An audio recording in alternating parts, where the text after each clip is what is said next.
Assalamualaikum warahmatullahi wabarakatuh. Apa kabarnya Bapak Ibu di mana saja Bapak Ibu berada? Semoga Bapak Ibu semua selalu dalam keadaan sehat walafiat. Nah, Bapak Ibu berjumpa kembali pada channel YouTube Desti Hidayat. Untuk informasi yang akan saya sampaikan pada kesempatan kali ini dikutip dari laman jpnn.com, yaitu tentang pendaftaran P3K 2024. Sudah muncul dua masalah serius, sungguh kasihan. Nah, Bapak Ibu, kira-kira bagaimana info lengkapnya? Bapak Ibu dapat mengetahuinya dengan menyimak video ini hingga selesai. Namun sebelum kita ke info lengkapnya, ada baiknya Bapak Ibu terlebih dahulu klik tombol subscribe dan juga nyalakan tombol loncengnya agar Bapak Ibu tidak ketinggalan info-info berikutnya. Dan nantinya jika informasi ini bermanfaat, Bapak Ibu dapat men-share agar tersampaikan kepada yang membutuhkan. Baik Bapak Ibu, mari kita ke info lengkapnya.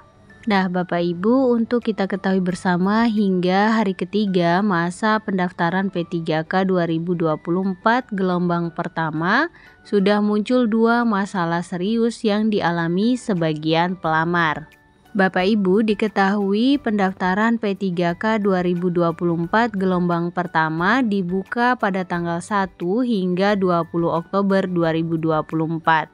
Nah, ini diperuntukkan bagi pelamar prioritas, yaitu pelamar prioritas guru dan D4 bidan pendidik tahun 2023, kemudian untuk ex honorer K2 dan tenaga non-ASN atau honorer yang masuk database BKN.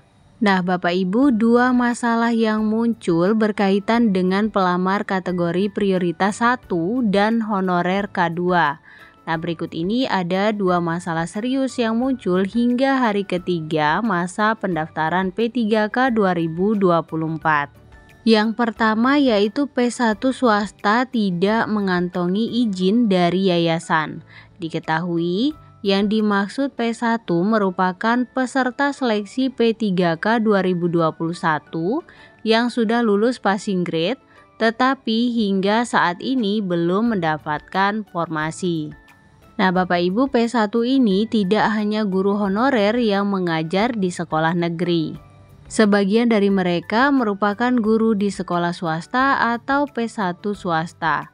Pada seleksi P3K 2024, mereka masuk kategori pelamar prioritas dan mendaftar pada gelombang pertama yang resmi dibuka mulai 1 Oktober. Namun Bapak Ibu, muncul fakta mengejutkan yang diungkap pembina Forum Guru Honorer Negeri Lulus Passing Grade seluruh Indonesia, yaitu Hetty Kustrianingsih.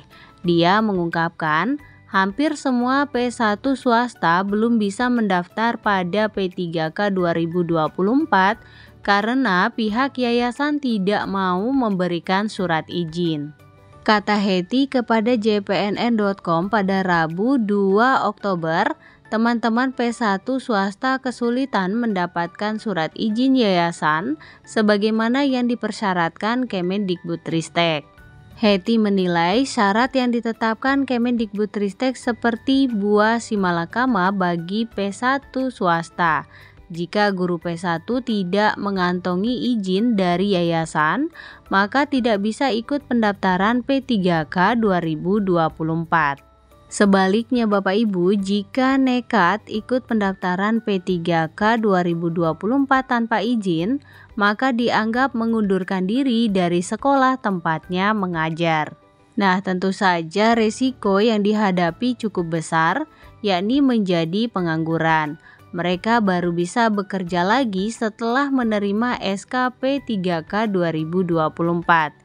Itu pun jika dipastikan mendapatkan formasi dan penempatan.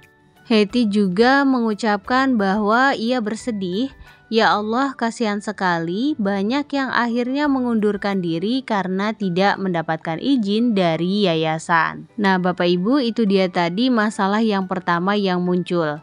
Kemudian masalah yang kedua, banyak honorer K2 tak mendapatkan formasi P3K 2024. Masalah serius kedua hingga hari ketiga pendaftaran P3K 2024 gelombang pertama yakni ternyata banyak honorer yang tidak mendapatkan formasi untuk dilamar. Masalah ini dialami honorer yang masuk database BKN dan honorer K2. Honorer K2 yang tidak punya formasi ini belum bisa mendaftar seleksi P3K 2024 gelombang pertama. Menghadapi situasi ini, Ketua Perkumpulan Honorer K2 Indonesia, Sahirudin Anto, mengimbau rekan-rekannya yang tidak ada formasi untuk tetap tenang. Sahirudin Anto meminta mereka tetap mendaftar P3K 2024 sesuai arahan Panselnas CASN. Terlepas dari persoalan ada formasi atau tidak, tetapi yang wajib adalah membuat akun SSCASN. Kalau tidak ada formasi, maka akan masuk pada gelombang kedua, kata Sahirudin kepada JPNN Kamis 3 Oktober. Kemudian Bapak Ibu, dia juga mengingatkan rekan-rekannya bahwa pemerintah dan DPR RI sudah sepakat akan mengangkat honorer yang tidak mendapatkan formasi menjadi P3K paruh waktu. Dalam perkembangannya, ketika Pemda sudah punya kemampuan fiskal, status P3K paruh waktu diangkat menjadi penuh waktu tanpa perlu tes lagi. Hal senada juga disampaikan Koordinator Wilayah PHK2I Provinsi Kalimantan Tengah, yaitu Tri Julianto.